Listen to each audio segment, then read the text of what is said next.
Good morning, everyone, and thank you for joining us at our KITE Return to Work Web App Live Info session. So today's session, we're just going to go through what the Return to Work Web Application is about and answer a few questions that everyone may have. So my name is Janita Shatmagarajan, and I'm a part of the KITE Directorate's office team. And joining me is Andrew Turner and Mijid Janadarmian, and we'll be presenting today. So we have a fairly simple agenda. We're going to be first going through the benefits and purposes of the Return to Work web application. Then we're going to go through how to log into the RTW web application using your login credentials. We'll go into a live tutorial and end off with a Slido Q A.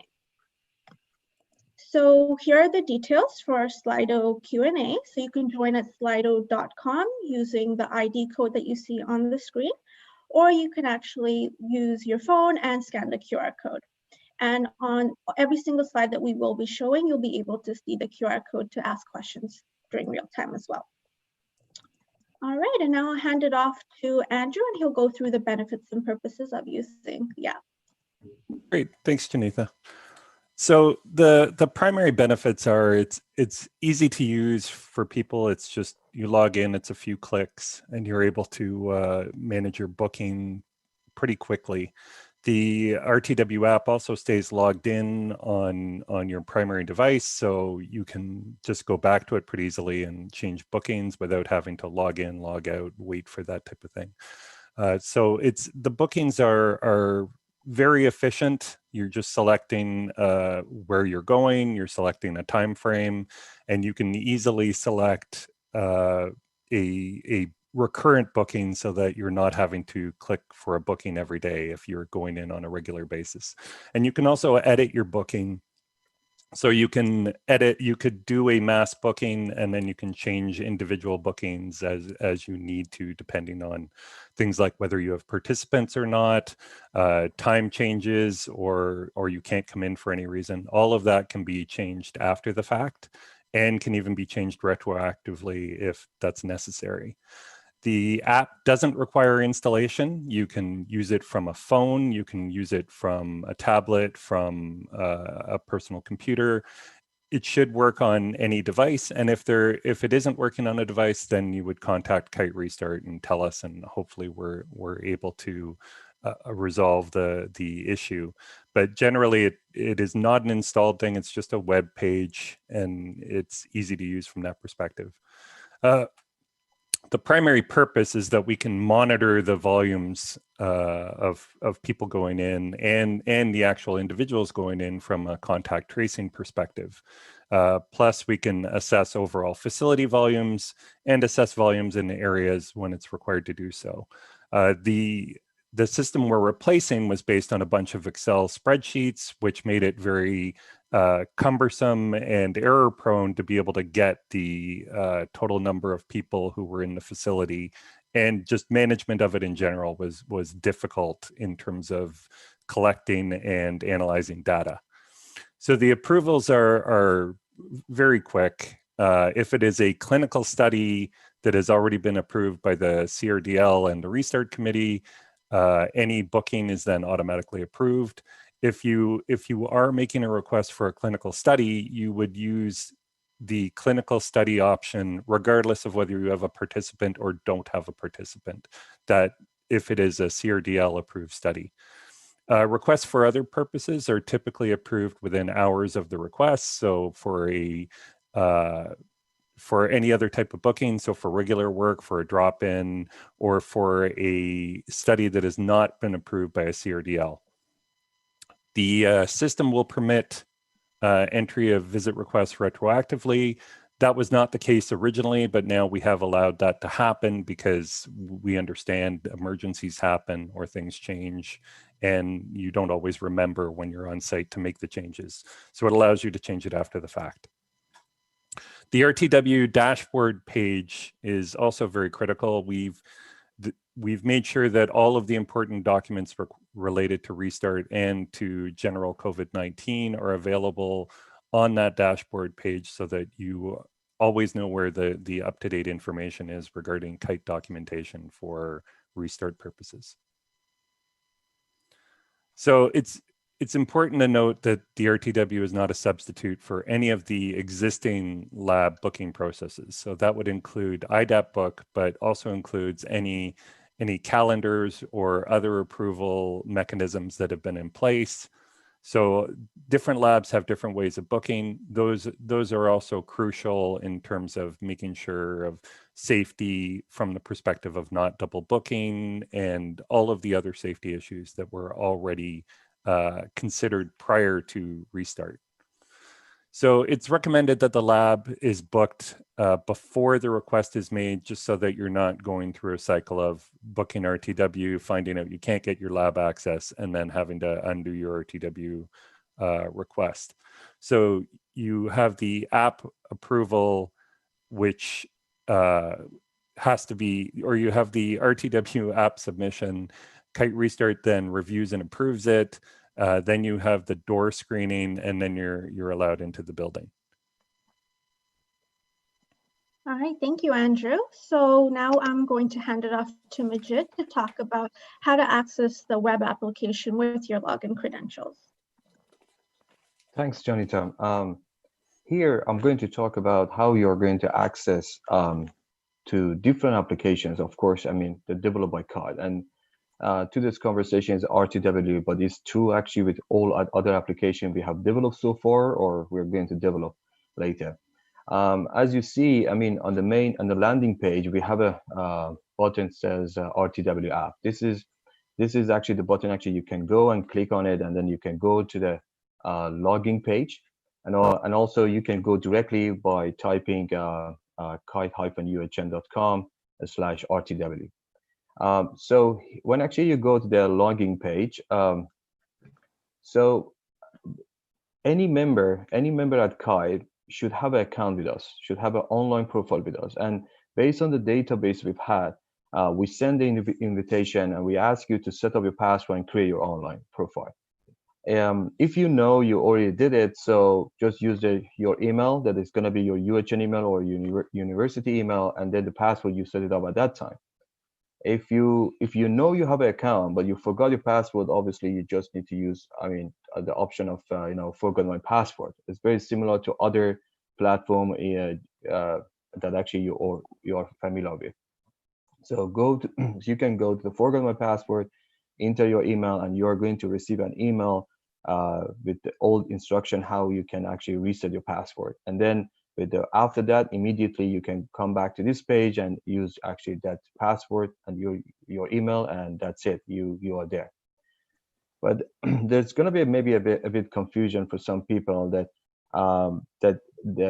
that for example they use UHN information account here, or the computer access information here. This is a KITE application, which means this is totally different. This is not your UHN account, or this is not your for example computer access that actually you're using every day. So if you are not sure that, for example, you don't have an account, so what you need to do is you need to go for the second option. It says request for access. When you go to this page, you need to enter your email. And when actually you enter your email and submit, so then you are going to see two possible answers. One is, in our database, we already have your email, or we already have your account. So we're going to tell you, okay, you already have an account. You just need to use your password. You already set it up. If you forgot, just go and use forgot my password option, and that's it. But if for any reason that your email is not actually in our database, so then we're going to send your email to our admins, and admins are going to contact you to verify, I mean, you and actually give you the instruction how you can actually create an online account and how you are going to have access. So I think it should be very straightforward. So if you have any question, of course, you can actually contact kite.us, and we are going to help you to create an account for you if you don't know, I mean, and you're kind of confused where to go. All Thanks, right, thank Jonathan. you, Majid. Thank you. So we're going to switch over to the actual web app itself, so I can go through the different features of what is there. So everyone should be seeing my screen now. So once you log into the web application, you'll be brought to the Documents and Guidelines page.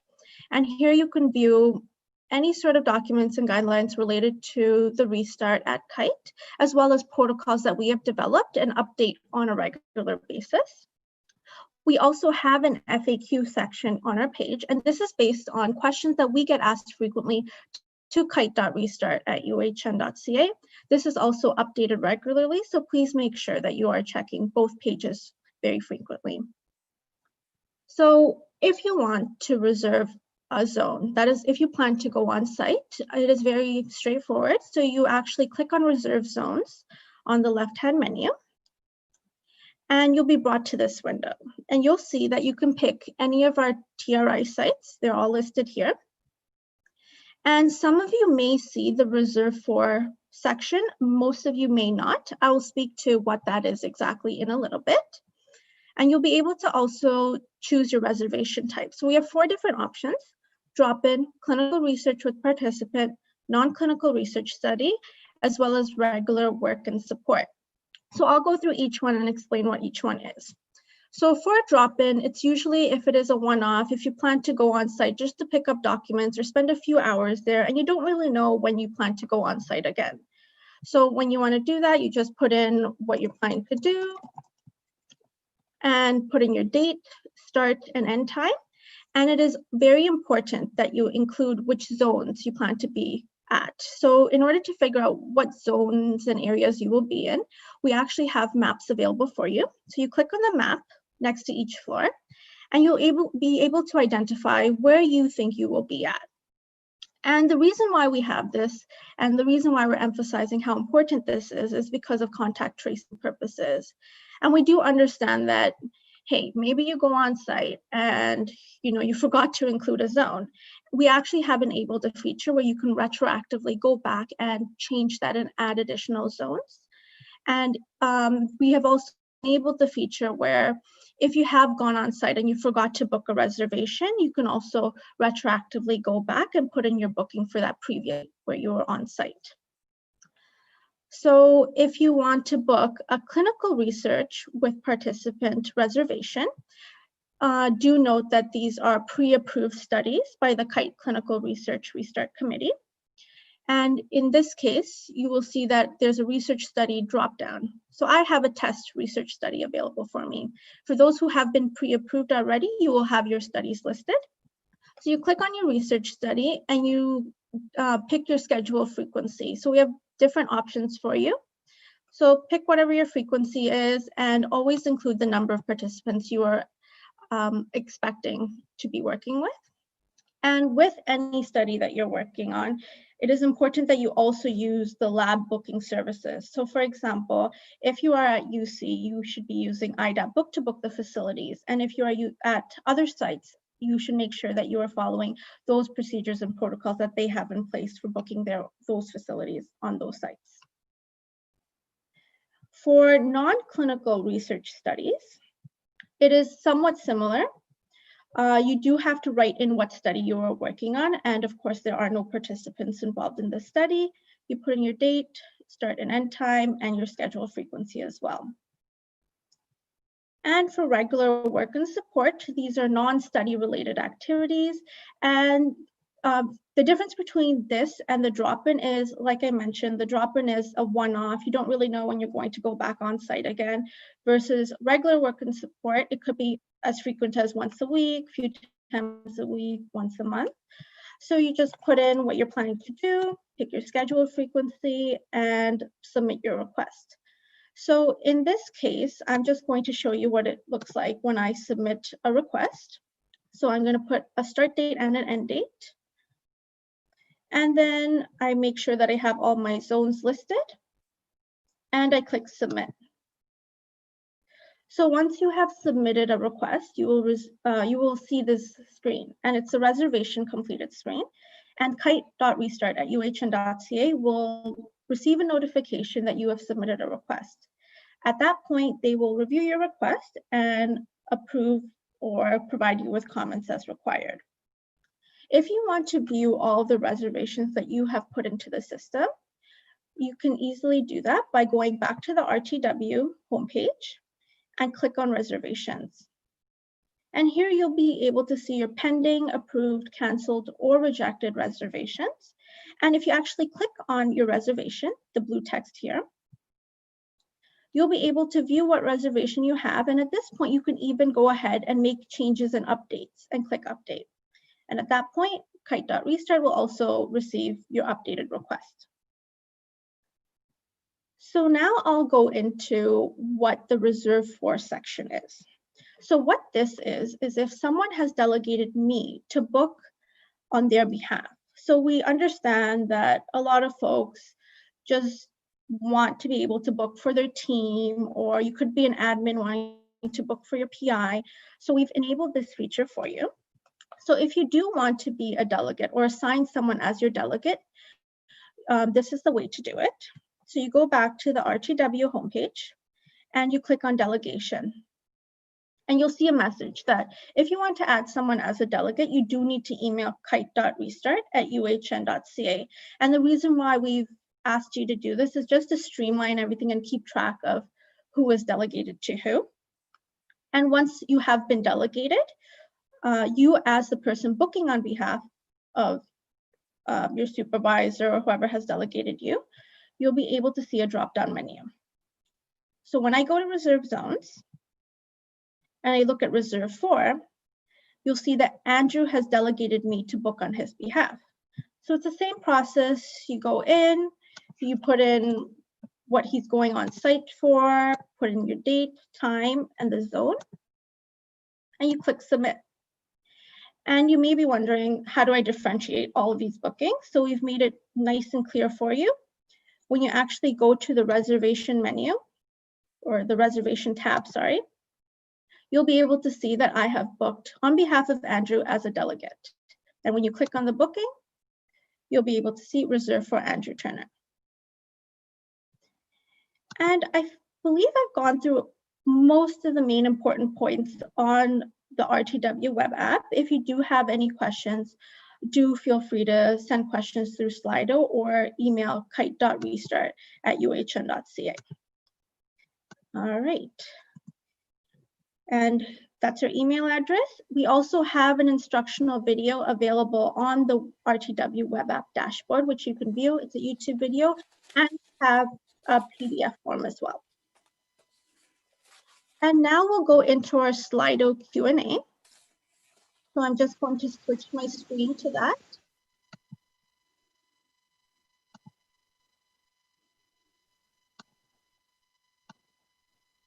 All right, and Andrew, can you please read through the questions and we'll start going through the Q A. Certainly. Can you clarify the purpose of the app? The assumed purpose seems to be at odds with how the information, let's see, how the and what information is collected. The purpose, as mentioned at the beginning, is contact tracing, assessment of overall facility volumes, and assessment of volumes in specific areas when that is required for any reason, just to ensure safety and that physical distancing can be provided if in that area. So if there is any add-on to this question, we're more than happy to answer it at that level. But the purpose is those three aspects. The next question: the information provided in the instruction is very unclear. How often and when should we be completing this? Since this is not available on the phone, should this be completed a day before you are coming to work? As we mentioned in the presentation, it should be available on the phone. If there is an issue with making it available on the phone, then please contact us. But it is a web application, so it should be available on a phone, a tablet, or a PC. Should this be completed a day before you? It doesn't need to be. Typically, they are approved within hours, and they can also be approved retroactively. We prefer a few hours notice or the night before, but we're flexible, and we want to make sure that this process is as easy for everyone as possible. Is it still required for us to also email KITE Restart when we are coming in, or is it enough to just book in this system? it is more than enough to just book in the system. There is no need to email KITE Restart unless it is for a visit that is outside of the typical visit criteria. So if you had to have a vendor coming on site or anything like that, then yes, please contact KITE Restart. Specifically for those who are not coming in on a regular basis, yes, you still use the RTW app. You no longer email KITE Restart. This is a replacement for that process. I tried to complete it. Next question. I tried to complete it after I was at work. So I was at work at 9 a.m. until 5 p.m. I tried to complete it at 10:30. Timing for starts and ends are not changing. Can you please provide more and clear instructions? Hopefully we've provided better instructions via this info session. And also note that the retroactive aspect did not work at first. So we added that last week. So that may be what is the question is here. So that should not be an issue anymore. The next question is, do we have to still send the schedule tracker spreadsheet? No, there is no longer a need to send the schedule tracker spreadsheets to KITE Restart. There may be some special cases for that, but in general, if the RTW app meets your needs in terms of your sites and everything else, then there is no need to send a schedule tracker spreadsheet into KITE Restart anymore. As a matter of fact, we would greatly prefer that you don't, unless again there is a specific need for you to do so. If I'm doing prep work for a clinical study and do not have a participant, do I choose clinical research or non-clinical? If you have a study that is a clinical study that has been approved by the CRDL, whether you have a participant or not, you would choose clinical research. Non-clinical research is for studies that have been approved by KITE Restart but have not been approved by a CRDL. So that's a pretty crucial distinction. There has been confusion in that area, but no, whether you have a participant or not, if you have a clinical approved study, then you use the clinical study option. How will the app be used for contact tracing? Specifically, who will be doing the contact tracing? KITE Restart would not be doing the contact tracing themselves. We would be providing that data to OC Health and Public Health as required. So it is a set of data to facilitate contact tracing. The contact tracing is not done directly by KITE Restart. It is a means for us to support Public Health and OC Health. How do I change reservation information after it has been approved? It can be canceled and rebooked. Janitha would have to, maybe she can answer as to whether if it has been approved, can they modify it at that point? I can't recall. Or would they need to cancel and rebook? This is a question for Majid. Majid, are you able to answer? Oh yeah, of course.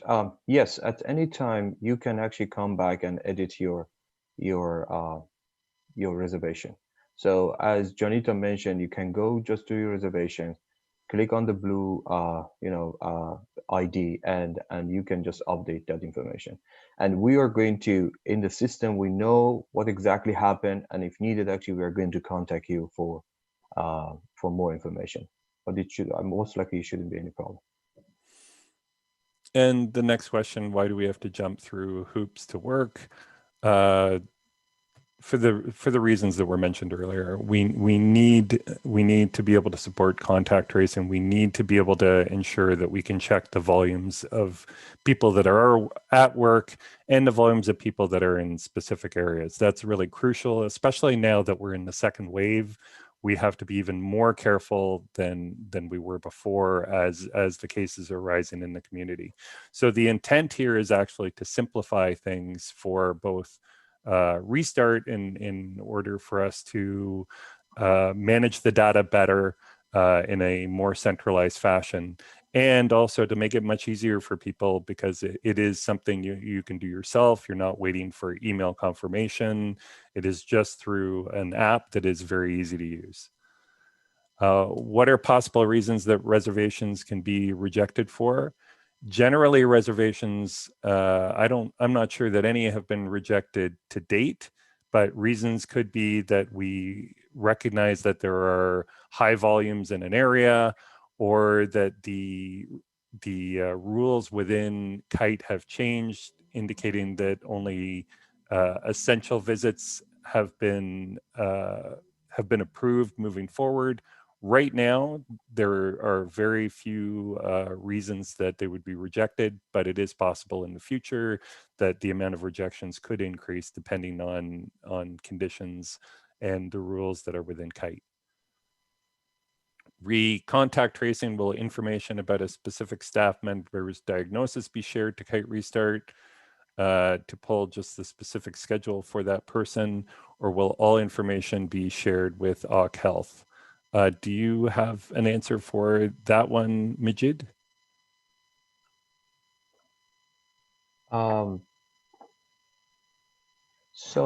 Generally, I mean, the information we're collecting is going to be the name and email and the time and and also the place that actually you visited.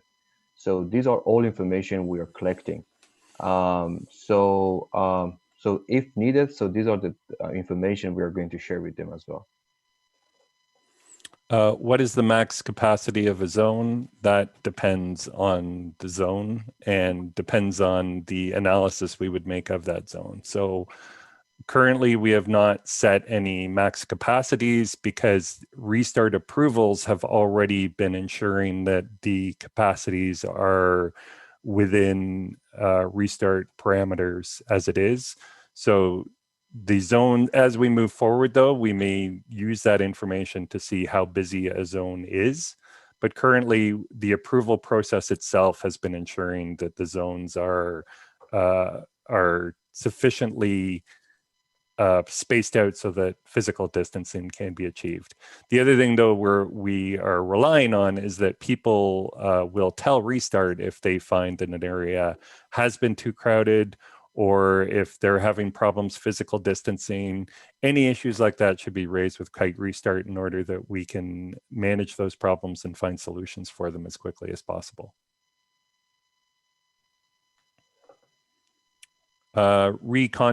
Contact tracing, will diagnosis be shared with KITE Restart? We have the data.